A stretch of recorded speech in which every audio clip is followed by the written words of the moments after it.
Hello friends, welcome back to Technique Malayalam. ഇന്ന് നമ്മൾ ചെയ്യാൻ പോകുന്നത് OnePlus Nord 4ന്റെ ഒരു ഡീറ്റെയിൽ ക്യാമറ റിവ്യൂ ആണ്. അപ്പോൾ OnePlus Nord 4 അൺബോക്സ് ചെയ്തപ്പോൾ ഒരുപാട് പേര് ചോദിച്ച ഒരു വീഡിയോ ആണ് ഇതിന്റെ camera review, detail camera review. അപ്പോൾ ഇന്ന് നമ്മൾ ചെയ്യാൻ പോകുന്നത് ഇതിന്റെ ഡ്യുവൽ ക്യാമറയും അതേപോലെ തന്നെ സെൽഫി ക്യാമറയും ഇതിന്റെ ഡീറ്റെയിൽ അനാലിസിസ് ആണ്. അപ്പോൾ ഇതിനകത്ത് നമുക്ക് സോണീന്റെ സെൻസറാണ് വരുന്നത്, അതേപോലെ തന്നെ നല്ലൊരു ക്യാമറ സെറ്റപ്പ് ഉണ്ട്. എന്നാൽ ഇത്തവണ ട്രിപ്പിൾ ക്യാമറ അല്ല എന്നുള്ളതാണ്.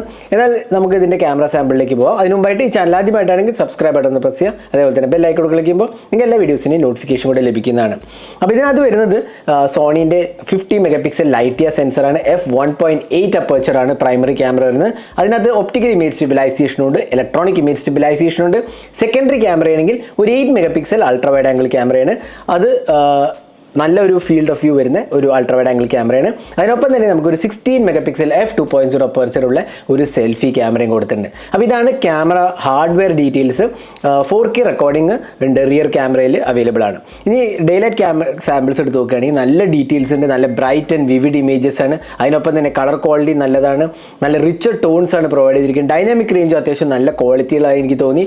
ഓവറോൾ നല്ല ഡീറ്റെയിലിംഗ്, നല്ല ഷാർപ്നെസ് ലെവൽസും ഓഫർ ചെയ്തിട്ടുണ്ട്. അപ്പോൾ ക്യാമറ ഓവറോൾ ഡേലൈറ്റ് ക്യാപ്ചേഴ്സ് എടുത്ത് നോക്കുകയാണെങ്കിൽ നല്ലൊരു ഡീറ്റെയിൽഡ് ക്യാമറയാണ്. പക്ഷേ ചില ഫോട്ടോസിൽ ഷാഡോസ് ക്രഷ് ചെയ്യാനായിട്ട് കാണാൻ സാധിക്കും. അപ്പോൾ ഡൈനാമിക് റേഞ്ച് ചില ഫോട്ടോസിൽ അത്രയ്ക്ക് മികച്ചതായിട്ട് വരുന്നില്ല.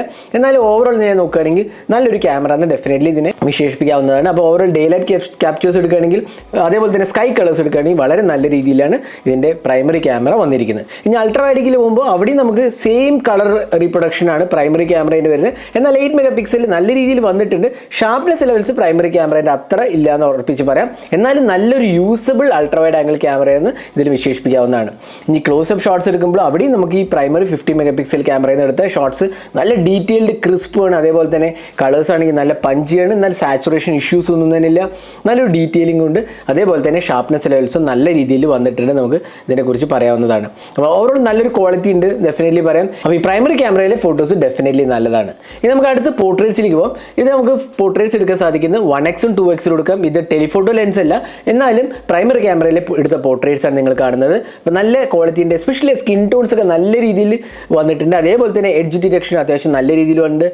കളേഴ്സ് എല്ലാം തന്നെ വളരെ ആക്യുറേറ്റ് ആയിട്ട് എനിക്ക് തോന്നി. അപ്പോൾ 2x എടുത്ത പോർട്രേറ്റ്സ് ആണ് ഇപ്പോൾ നിങ്ങൾ കാണുന്നത്. ഏറെക്കുറെ സിമിലർ എക്സ്പീരിയൻസ് തന്നെയാണ് പറയാം. അപ്പോൾ ഓവറോൾ പോർട്രേറ്റ് ക്വാളിറ്റിയും എനിക്ക് വളരെ ഇഷ്ടപ്പെട്ടു. നല്ലൊരു ക്വാളിറ്റി പോർട്രേറ്റ്സും ഡെഫിനറ്റ്ലി ഇതിനെ വിശേഷിപ്പിക്കാവുന്നതാണ്.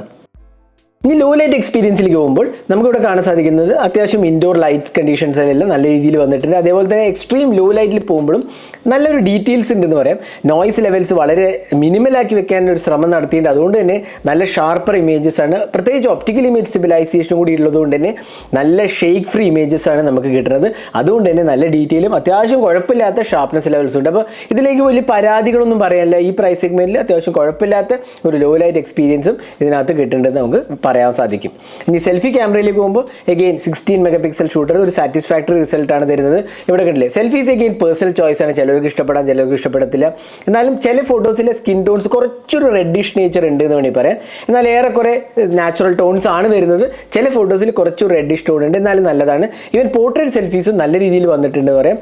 എഡ്ജ് ഡിറ്റക്ഷൻ അത്യാവശ്യം കുഴപ്പമില്ലാത്ത രീതിയിൽ നമുക്ക് കാണാൻ സാധിക്കും. അപ്പോൾ ഈവൻ ലോ ലൈറ്റ് എക്സ്പീരിയൻസും ഏറെക്കുറെ നല്ലതാണെന്ന് പറയാം. ഇനി വീഡിയോ റെക്കോർഡിങ്ങിലേക്ക് പോകുമ്പോൾ ഇവിടെ നമുക്ക് കിട്ടുന്നത് 4K 60 FPS ഫുട്ടേജ് ഉണ്ട്. ഇതാണ് 4K 60 FPS ഫുട്ടേജ്. നല്ല സ്റ്റെബിലൈസേഷൻ ഉണ്ട്. OIS പ്ലസ് EIS കോമ്പിനേഷനാണ്. നല്ല കളേഴ്സ്, നല്ല ഡീറ്റെയിൽസ്. ഓവറോൾ ക്വാളിറ്റീൻ്റെ കാര്യം പറയണമെങ്കിൽ ഡെഫിനറ്റ്ലി നല്ല HDR പെർഫോമൻസും പറയാം. അപ്പോൾ നല്ലൊരു ക്വാളിറ്റി ക്യാമറ എന്ന് നമുക്ക് ഇതിനെ വിശേഷിപ്പിക്കാവുന്നതാണ്. ഇത് 4K 30 FPS എടുത്ത ഫുട്ടേജ്. ഇവിടെ നമുക്ക് അതേ സ്റ്റെബിലൈസേഷൻ എക്സ്പീരിയൻസ് ആണ് കിട്ടുന്നത്. ഓവറോൾ നല്ലൊരു ക്വാളിറ്റി ഉണ്ട്. അതിനൊപ്പം തന്നെ ഡീറ്റെയിൽസും ഷാർപ്നെസ് ലെവൽസും ആ സ്റ്റെബിലൈസേഷനും നല്ല രീതിയിൽ വന്നിട്ടുണ്ട് പറയാം. 1080p 60 FPS 30 FPS കൊണ്ടും ഇവിടെ നമുക്ക് കാണാൻ സാധിക്കുന്നത് വീഡിയോ റെക്കോർഡിംഗ് ഡെഫിനറ്റ്ലി നല്ലതെന്ന് പറയാം. അപ്പോൾ one of the good video recording phones in this price segment, അതായത് 30,000 രൂപേൻ്റെ ആ പ്രൈസ് സെഗ്മെൻറ്റിൽ നല്ലൊരു വീഡിയോ റെക്കോർഡിംഗ് ഉള്ള ഫോണാണെന്ന് ഡെഫിനറ്റ്ലി പറയാം. ഇനി അൾട്രാ വൈഡ് ആംഗിൾ ക്യാമറയിൽ നമുക്ക് റെക്കോർഡിംഗ് എടുക്കാം, പക്ഷേ അത് ആവറേജ് ക്വാളിറ്റി എന്ന് മാത്രമേ പറയുള്ളൂ. അത്രയ്ക്കൊരു മികച്ചതായിട്ട് എനിക്ക് തോന്നിയില്ല. എന്നാൽ എബോവ് ആവറേജ് കാറ്റഗറി നമുക്ക് വിശേഷിപ്പിക്കാം. ഈ ക്യാമറ സാമ്പിൾ എടുത്തിരിക്കുന്നത് OnePlus Nord 4ൻ്റെ ഫ്രണ്ട് ക്യാമറ ഉപയോഗിച്ചാണ്. അതിൽ 1080p റെസൊല്യൂഷൻ മാത്രമേ സപ്പോർട്ടുള്ളൂ. എന്നാൽ ഇലക്ട്രോണിക് ഇമേജ് സ്റ്റെബിലൈസേഷൻ കൊടുത്തിട്ടുണ്ട്. അപ്പോൾ ഈ വീഡിയോയിൽ നിങ്ങൾക്ക് ഇതിൻ്റെ ഓഡിയോ ക്വാളിറ്റിയും അതേപോലെ തന്നെ സ്റ്റെബിലൈസേഷനും ബാക്കി എല്ലാ ഡീറ്റെയിൽസും നിങ്ങൾക്ക് ജഡ്ജ് ചെയ്യാൻ സാധിക്കും. അപ്പോൾ ഇതായിരുന്നു OnePlus Nord 4ൻ്റെ ഒരു ഡീറ്റെയിൽ ക്യാമറ റിവ്യൂ. അപ്പോൾ ഓവറോൾ എനിക്ക് തോന്നുന്നു നല്ലൊരു സാറ്റിസ്ഫാക്ടറി ക്യാമറയാണ്. ഇതിൽ കുഴപ്പങ്ങളൊന്നും തന്നെ വലിയൊരു മേജർ ഇഷ്യൂസ് ഒന്നും തോന്നുന്നില്ല. അത്യാവശ്യം നല്ല day light captures, 50 MP shooter day ലൈറ്റും ലോ ലൈറ്റ് ആണെങ്കിലും പോർട്രേറ്റ്സ് ആണെങ്കിലും ക്ലോസപ്പ് ഇമേജസ് ആണെങ്കിലും ഏറെക്കുറെ നല്ലൊരു സാറ്റിസ്ഫാക്ടറി റിസൾട്ടാണ്. വലിയൊരു പ്രോബ്ലം ഇല്ല. എന്നാൽ the best camera in this price segment എന്നൊന്നും പറയാനില്ല. എന്നാലും ഇത് ഡിസപ്പോയിൻ്റ് ഇല്ല എന്നുള്ള ഒരു ഉറപ്പുണ്ട്. കാരണം അത്യാവശ്യം നല്ല ക്വാളിറ്റി ഇതിന് ഓഫർ ചെയ്യുന്നുണ്ട്. ഈവൻ സെൽഫി ക്യാമറ ആണെങ്കിൽ നല്ലതാണ്. പക്ഷേ സർപ്രൈസിംഗ് ആയിട്ട് എനിക്ക് തോന്നിയത് വീഡിയോ റെക്കോർഡിംഗ്, നല്ല ക്വാളിറ്റി വീഡിയോ റെക്കോർഡിംഗ് ആണ് ഇതിനകത്ത് നമുക്ക് കിട്ടുന്നത്. അപ്പോൾ ഇതായിരുന്നു OnePlus Nord 4ൻ്റെ ഡീറ്റെയിൽ ക്യാമറ റിവ്യൂ. ഈ വീഡിയോ സാമ്പിൾസും ഫോട്ടോ സാമ്പിൾസും കണ്ടിട്ട് നിങ്ങളുടെ അഭിപ്രായങ്ങൾ കമൻറ്റ് സെക്ഷനിൽ പോസ്റ്റ് ചെയ്യാൻ മറക്കരുത്. Thanks for watching. Hope to see in our next video. Have a great day.